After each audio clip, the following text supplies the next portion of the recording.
you must be thrilled. Yes. Well, happy to get her back, obviously. If we're talking Aerie getting back on the court. I'm just talking about having a win. You needed to win. Oh, yes and no. Like, needed to win to keep the season going and everything else, but it was more a case of just getting healthy. Like I said, we were 8-3 with and 1 in 1,000 without. So I kind of wanted to finish it off, worst case, on a positive note. And if we keep going, then obviously we've got to keep winning as well. So it just put everyone back in their right spots. So you could see everything she did had composure about it and talent. Like the composure, I thought helped the team so much. 1,000%. Yeah. Like I said, I couldn't stress enough. Like she puts everyone back in the right spot. So now Mila's not stuck playing point guard. She can now go back to a normal role. Jibby can go back to a normal role when Potter's on balls are now death because they just can't switch everything so easily. So, and then she's got class about her as well. So when the possession does go bad, and clearly she's not back at 100 just yet, but like when the possession goes bad, she can go and get you a bucket, which again every elite team needs.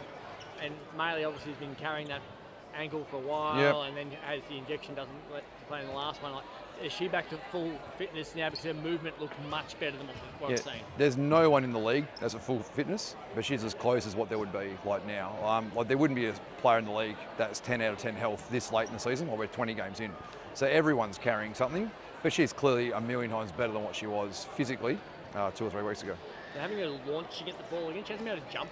Exactly right. That explosion's been missing, and she has 20 rebounds and 7 of them were offensive. Yeah. Like we instantly this is the Annalie of old. Yeah, exactly right. Like she hasn't been able to jump or push off.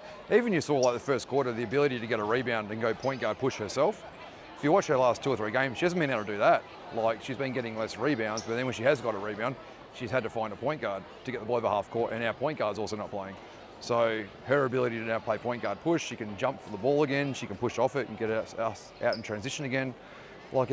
It's something like our transition points go from virtually 0, we had 14 in the first half. So yeah, getting a healthy Aerie and a healthy Annalie back makes us a totally different side. How did you handle the day? Because I imagine they were monitoring scores some would have monitored the scores of the other games to wonder if they were still alive. Some wouldn't have. Like, what was your advice to them? We didn't give them a lot of advice other than stay inside and just focus on Canberra.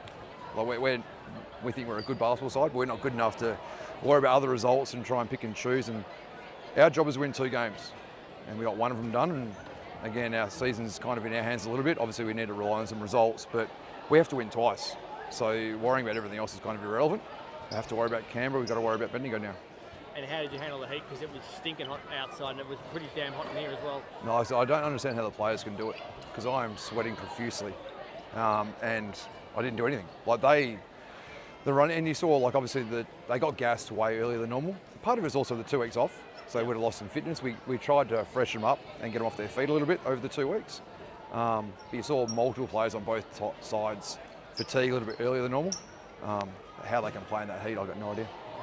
What does this do for everyone mentally now? Do you think you've shown that you said that when you got your players back you'd be good. Now you've now won with your players back. You think it reminds everyone of the team that you were? Yeah, we were 9-3, and so we know we're a good basketball side when healthy. The whole league's had the same problem all season. Like even the Cats last night, no Bryce Cotton, and suddenly so every side in the WNBL this year, they've been missing the best player. They've really struggled, and we're no different. We've been saying that the entire 8 or 9 games she missed. It is what it is, unfortunately.